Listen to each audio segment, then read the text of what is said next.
1979년 4월 1일 제1차 두레마을을 시작할 당시 마을 운영의 3가지 원칙을 정하면서 다음 4가지를 마을 목표로 정했다. 두레마을은 행복하게 사는 마을이다. 두레마을은 믿음으로 사는 마을이다. 두레마을은 섬김으로 사는 마을이다. 두레마을은 협동으로 사는 마을이다. 앞에서 말했듯이 두레마을은 예수 그리스도의 제자들이 세우는 마을이다. 예수의 제자들이란 어떤 사람들인가? 다름 아니라 예수님이 걸어가셨던 그 길을 따라가는 자들이다. 그러면 예수님이 걸어가셨던 길은 어떤 길이었나?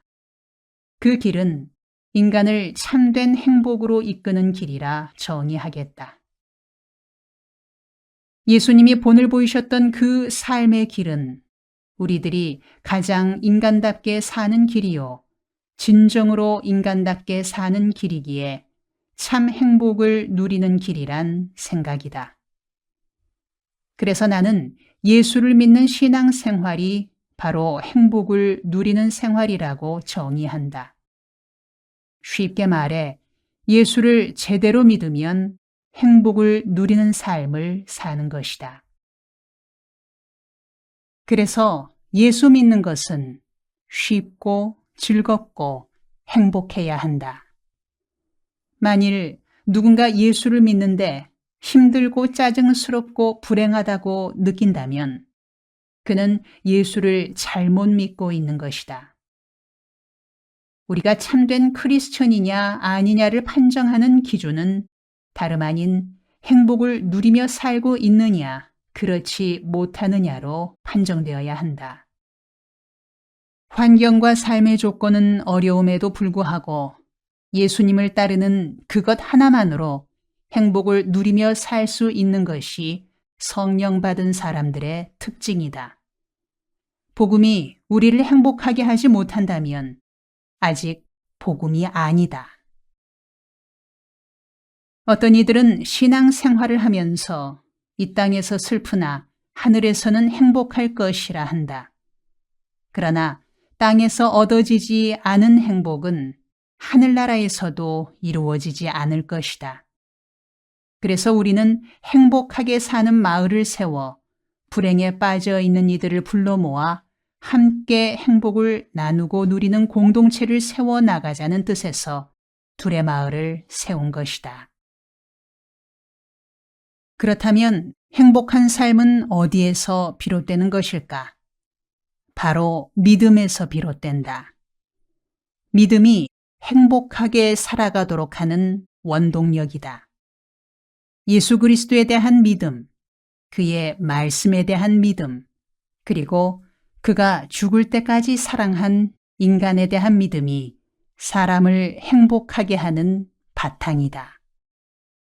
흔히 우리는 예수만 믿고 사람은 믿지 않아도 된다고 생각한다. 그러나 성경의 교훈은 전혀 그렇지 않다. 예수에 대한 우리들의 믿음은 사람에 대한 믿음으로까지 연결되어야 한다. 예수를 믿는 만큼 사람을 믿는 믿음이 행복으로 이끄는 근본인 것이다. 그렇다면 그 믿음이란 또 어떤 믿음인가? 바로 섬기는 믿음이다. 사람들은 이 섬김에 대해 그릇 생각하는 것이 있다. 섬김을 받는 자가 행복할 것이라는 생각이 그것이다. 예수님은 섬기는 자가 복된 사람이라고 가르쳤다.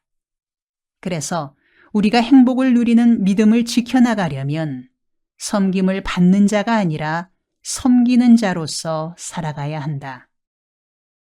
믿음은 각자 자신의 내면에 있다.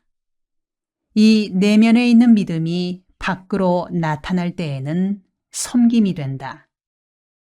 즉, 자기 속에 있는 믿음이 인간관계를 통해 밖으로 나타날 때에는 섬기는 삶으로 드러나는 것이다. 그래서 믿음의 사람들은 그 믿음으로 다른 사람들을 섬겨 자신은 물론 다른 사람까지 행복하게 해주는 것이다. 그런데 우리가 예수님을 섬기고 사람을 섬기는 일은 혼자서는 어렵다. 반드시 더불어 할 일이다. 말하자면 협동 생활에 의해 봉사 생활이 이루어지는 것이다. 그래서 협동하여 함께 섬기며 섬김으로 믿음이 자라 그 믿음 안에서 행복을 누리는 삶을 살자는 것이다. 이것이 두레마을의 목표다. 이런 목표를 세우고 시작한 두레마을이었으나 실천하는 과정에서 그 운영이 쉽지만은 않았다. 모인 가족 모두가 공동체 생활의 뜻을 품은 보통이 아닌 크리스천들이었지만 신앙이 있고 뜻이 있다 하여 공동체가 저절로 되어가는 것은 아니었다. 사람과 사람이 만났을 때 일어날 수 있는 온갖 갈등이 여전히 나타나게 마련이다. 예를 들어보자. 한 번은 식사 시간에 갈치 요리가 나왔다. 우리가 키운 무를 숭숭 썰어놓고 지진 갈치가 상 위에 올랐다. 공동체 상인 두레상에 두레 가족들이 모여 식사를 시작했다. 그런데 호남에서 온 한 주부가 우리 집에는 갈치를 좋아한다며 갈치 접시를 끌어다 자기 아들 앞에 가져다 놓았다. 그러자 영남에서 온 아줌마가 팔을 걷어붙이며 뭔 소리여? 누구 집 아는 갈치 싫어하는 줄 아는갑제? 하고 갈치 접시를 끌어다 자기 아이 앞에 갖다 놓았다. 호남 아줌마가 가만히 있을 턱이 없었다. 왜 이런단가? 그 집 애는 숱하게 먹었사던디. 오늘만큼은 우리 애 먹여야겠단께? 와이카노! 야, 이 예패네야! 언 놈은 인삼 먹고 언 놈은 배추뿌리 먹나? 이렇게 실랑이를 하며 갈치 접시를 서로 자기의 아이 앞으로 끌어당기는 통에 국물이 쏟아지고 무토막과 갈치 토막들이 온 상에 엎질러졌다. 그런 광경을 보며 공동체 안의 남자들이 한심하다는 듯이 말했다. 참말로 공동체는 여자들이 망치는구먼. 아이고, 공동체가 되려면 여자들은 빠져야 해. 하나님이 창조하실 때 여자를 창조한 것이 큰 실수야. 남자들이 이런 말을 하며 공동체의 장래를 염려했다. 그러나 몇 달 후에는 남자들 사이에 싸움이 일어났는데 그 전에 여자들 다툼은 그야말로 봄날씨였다. 여자들의 다툼은 기껏해야 반찬 그릇 없는 정도였으나 남자들의 싸움은 아예 두레마을을 뿌리까지 흔들리게 하는 큰 다툼이었다. 그런 와중에도 두레마을 가족들은 뜻을 품고 모인 사람들답게 열심히 일했다. 터를 닦아 집을 짓고 우물을 파고 양계장을 지어 병아리를 길렀다.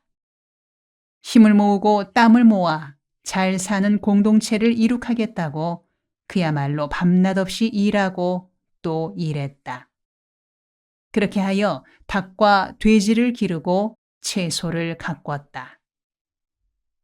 그러나 함정은 곳곳에 있었다. 무엇보다 농산품 판매가 문제였다. 판로가 확보되지 않은 농산물은 글자 그대로 근심덩어리였다. 도리 없이 전문 판매상들에게 맡겼다. 판매상들이 우리의 이익이 아니라 자신의 이익을 앞세우는 것은 당연했다. 당시만 해도 농축산물 값이 미친년 널뛰듯 오르락내리락 하던 때라 두레마을로서는 농사를 지으면 지을수록 닭이나 돼지를 기르면 기를수록 적자를 보게 되었다. 반면에 우리 농장의 생산품을 가져다 파는 판매상들은 톡톡히 재미를 보고 있는 것이 눈에 훤했다. 닭을 기른 우리는 적자로 허덕이는데 우리가 기른 닭을 판매하는 상인들은 그 수입으로 땅 사고 집 사는 것이었다. 그렇게 공동체의 경제가 흔들리니 공동체 가족들도 흔들릴 수밖에 없었다. 서로가 원망하고 티격태격하다가 끝내는 깨지게 되었다. 두레마을을 해체하고 뿔뿔이 흩어지자는 제안이 마을 회의에서 발의됐다. 나는 강력히 반대했다. 여러분, 그래서는 안 됩니다. 무릇 가치 있는 일일수록 어려운 시기를 거쳐 성공에 이르게 마련입니다. 한국 농업은 공동체 운동으로 활로를 열어나갈 수밖에 없는 줄 알고 있으면서도 아무도 실천하지 못하는 것은 이 일이 어렵기 때문입니다. 말하자면 고양이 목에 방울 달기여서 처음 하는 사람이 희생과 실패를 각오하고 나서야 성공할 수 있는 것이 이 공동체 운동입니다.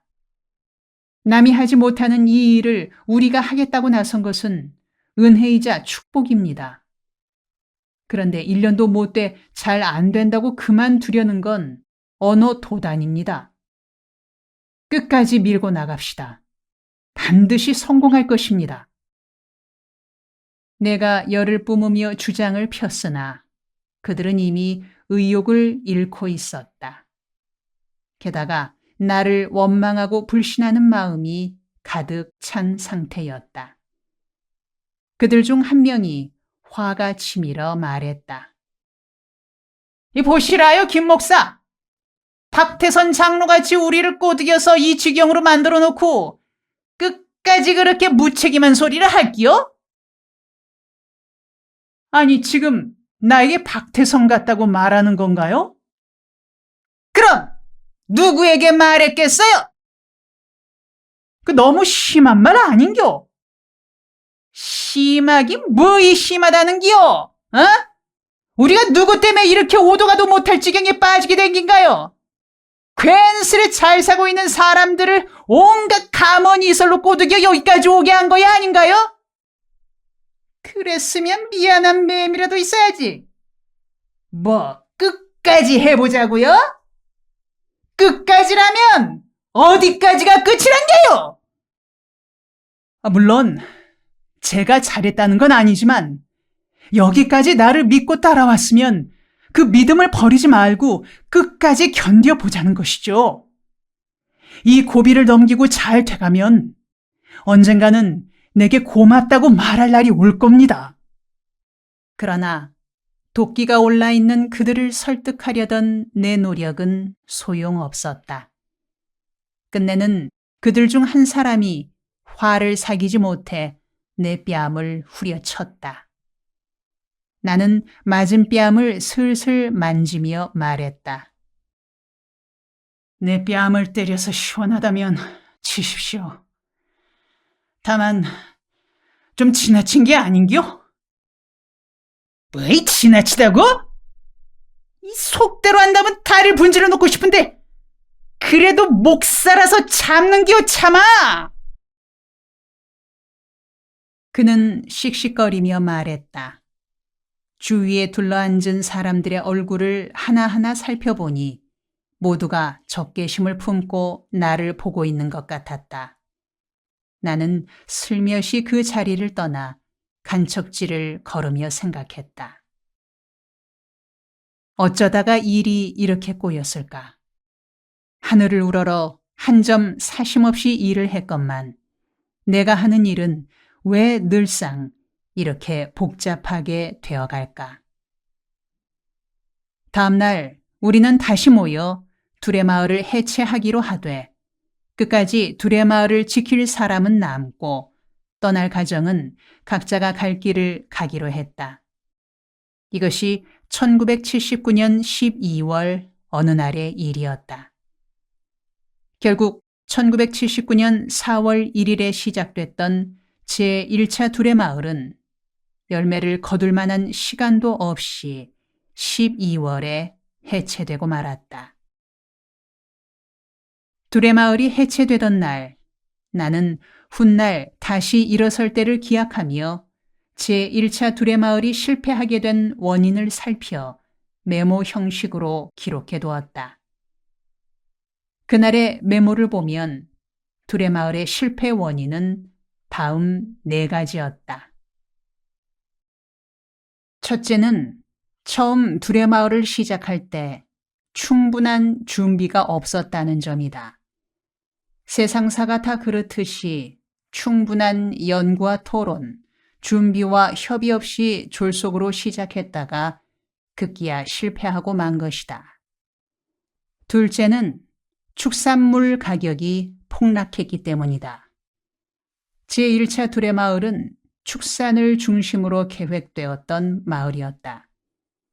그런데 때맞춰 유구, 양계, 양돈이 모두 가격이 폭락하는 바람에 경영 적자에 부딪혀 실패로 돌아갔다.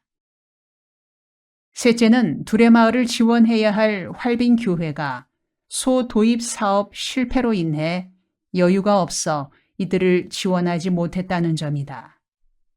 활빈교회 스스로도 시험에 들어 생존 문제로 허덕이었으니 두레마을이 정신적이고 실질적인 지원을 받지 못해 지탱할 힘을 잃고 만 것이다. 넷째는 인화 문제였다. 두레마을의 근본 이상은 사람과 사람 간의 화목한 관계, 즉 인화를 기본으로 하는 공동체다. 그런데 제각기 두드러진 개성을 가진 사람들이 모여 화목을 이뤄나가지 못하니 결국 공동체가 깨질 수밖에 없었다. 나는 이런 점들을 살펴 언젠가 두레마을을 다시 시작할 경우를 대비해 몇 가지 사항을 기록해 두었다. 첫째는 교회 안에서 신앙이 좋다는 것과 공동체 정신을 가진다는 것은 다른 문제임을 인식해야 한다. 이른바 신앙이 좋다는 교인들이 더불어 사는 공동체 생활에는 적당치 않은 경우가 있다. 한국 교회에서 흔히 신앙이 좋은 교인이라 할 때 그 기준은 4가지다. 첫째, 목회자에게 잘 순종하고, 둘째, 성수주의를 잘하고 새벽 기도회까지 꼭꼭 참석하고, 셋째, 11조 헌금을 잘하고, 넷째, 술, 담배를 하지 않는 경우다.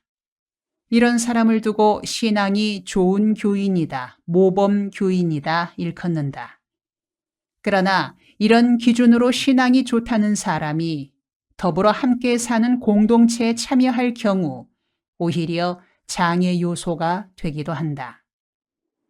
그가 신앙이 좋다는 점은 혼자서 교회를 잘 섬기고 교회 질서를 따르고 목사의 말에 잘 순종하는 것이었지, 더불어 살아가는 일에는 오히려 부적격인 경우가 허다했다.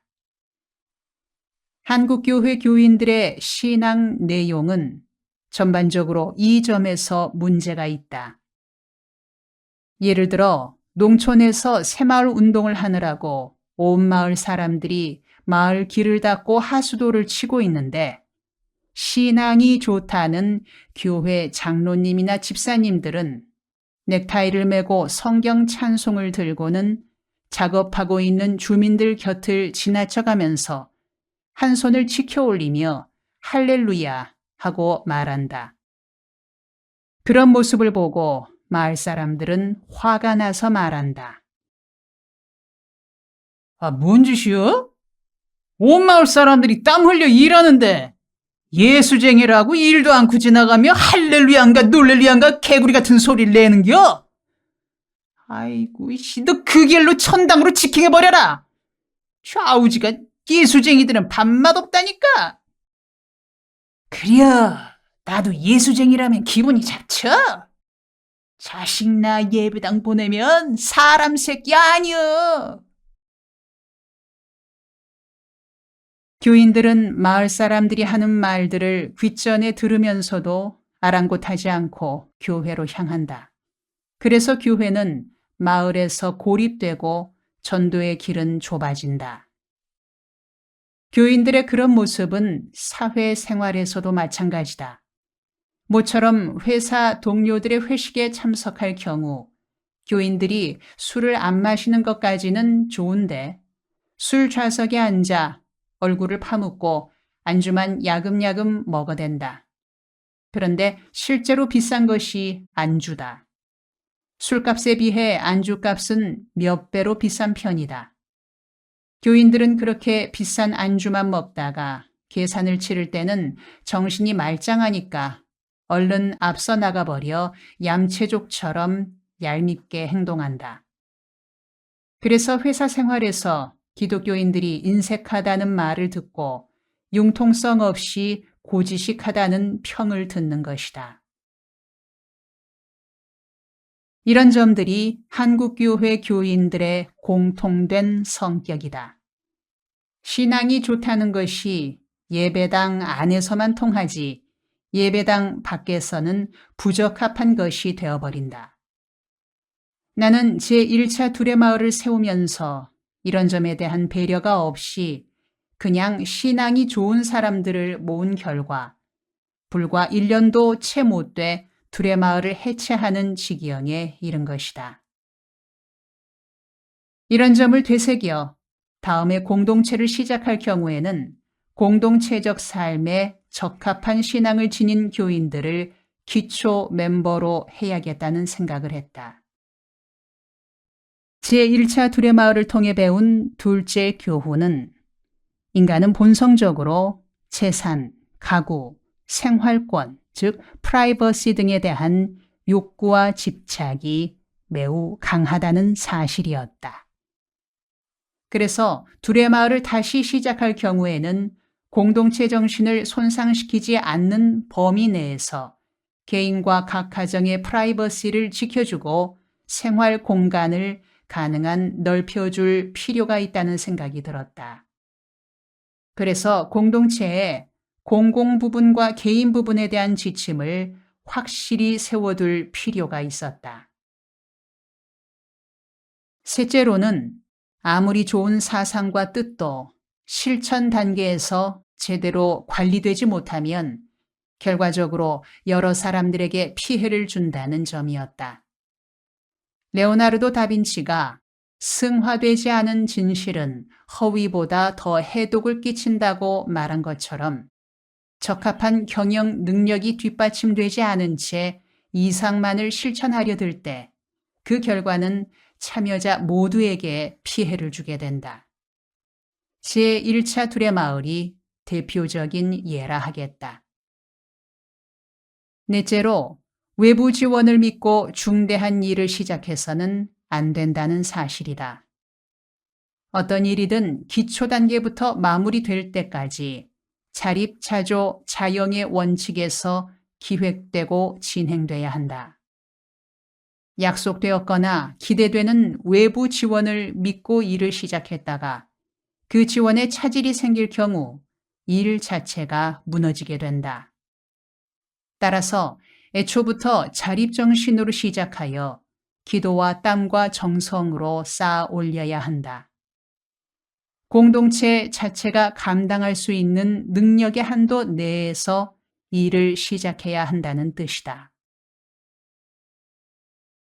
다섯째, 두레마을을 다시 시작할 경우 일체감이 있는 소수 정예가 작은 규모에서 시작하여 단계적으로 규모를 키워나가야 한다는 점이다. 제1차 두레마을은 이러한 교훈을 남긴 채 끝을 맺고 그로부터 7년이 흐른 후에 다시 제2차로 시작하게 되었다. 다음 편에 계속됩니다.